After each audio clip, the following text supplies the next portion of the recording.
JP English गुरु के एक और एपिसोड में आप सबका करते हैं स्वागत। मेरा नाम है ज्योति प्रकाश और आज फिर से बात करने वाले हैं स्पॉट द एरर की। सिर्फ 5 क्वेश्चंस हैं। लेट्स सी आप कितना स्कोर कर पाते हैं।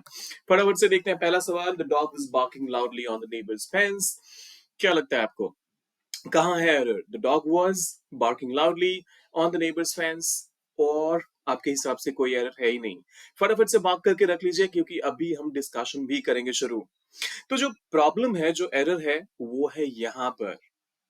जी हाँ, अगर आप भी बार्क के साथ ऑन लगाते हैं, the dog was barking on someone, और होता क्या है कि हम जब हिंदी से ट्रांसलेट करते हैं तो कुत्ता किसी पर भौंक रहा था, तो इसकी वजह से आप मतलब कहने लगते हैं कि the dog was barking on someone, लेकिन ये गलत है।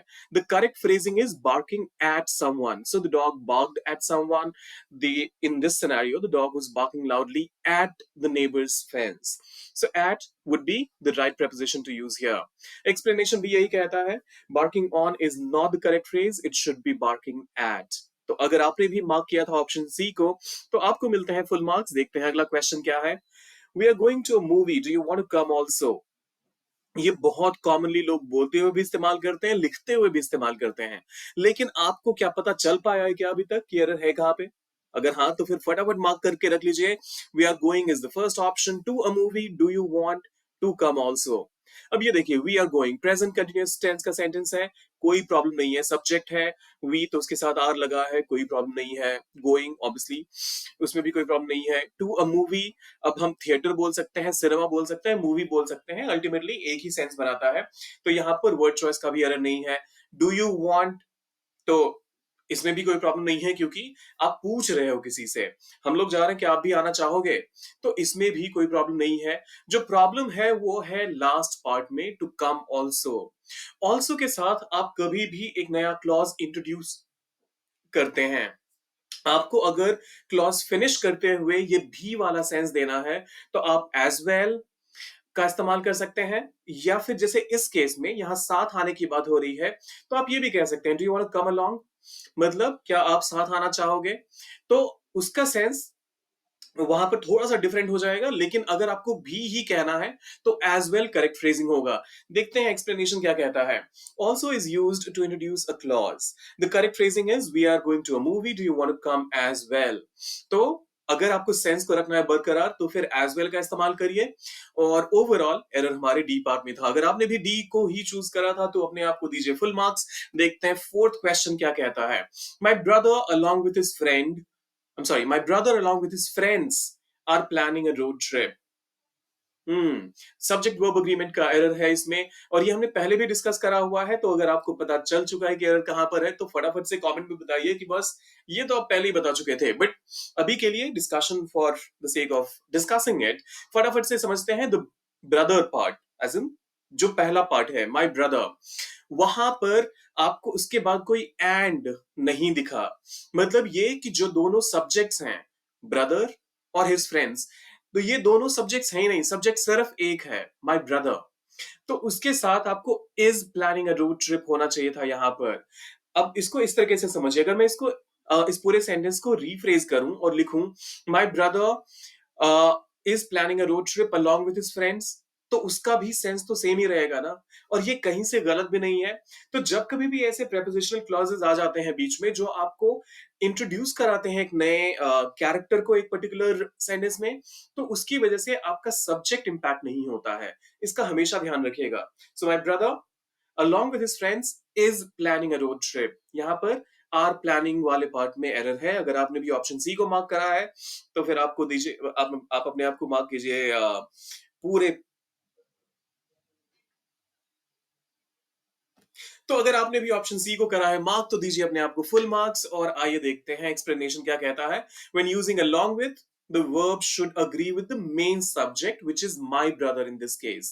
तो my brother है, एक ही भाई की बात हो रही है, तो उसके साथ is planning होगा, are planning इनकरेक्ट है। फोर्थ क्वेश्चन ये रहा आपकी स्क्रीन पे। The student left their notebook in the classroom. क्या लगता है आपको, एरर है कहां पे? या फिर अगर नो एरर है तो मार्क करके रख लीजिए।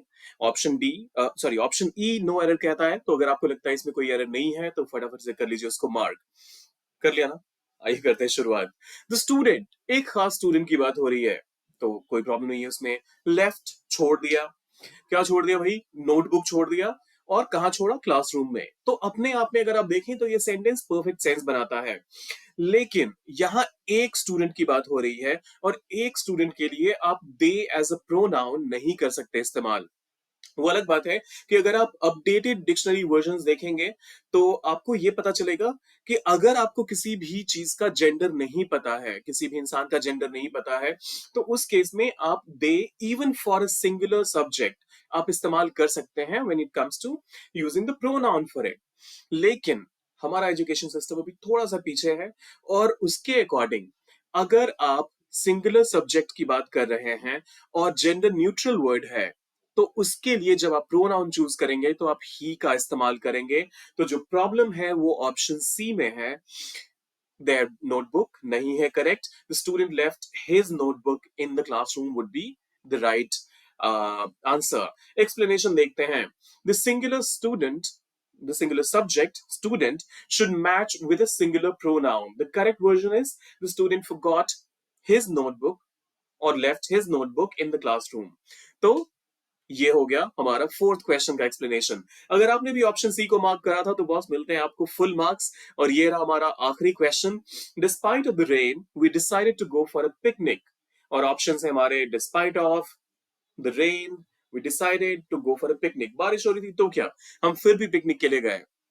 तो अगर आपको इसमें ऑप्शन ए बी सी या डी में लगता है एरर, तो उसको मार्क कीजिए। कोई एरर नहीं है तो फिर ऑप्शन ई तो है ही अपने पास। कर लिया ना बात? आइए डिस्कशन शुरू करते हैं। ये मैंने पहले भी डिस्कस करा हुआ है कि आप या तो इंस्पाइट ऑफ कहते हैं या फिर डिस्पाइट ऑफ कहते हैं। तो क्यों, आई एम सॉरी, या फिर डिस्पाइट कहते हैं।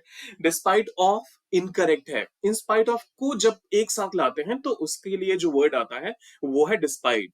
तो यहां पर डिस्पाइट द रेन, जी हाँ, ये इतना हम लोग इसके यूज टू हो चुके हैं कि अगर आपको कोई बोलते डिस्पाइट समथिंग हैपेंड, आपको लगता है कि यार इसने ऑफ क्यों नहीं बोला, आपको लगता है कि शायद कोई प्रॉब्लम है, शायद कोई एरर है। तो इस वजह से आपको थोड़ा सा सोचना है कि बस डिस्पाइट के साथ कोई प्रेपोजिशन नहीं आता है।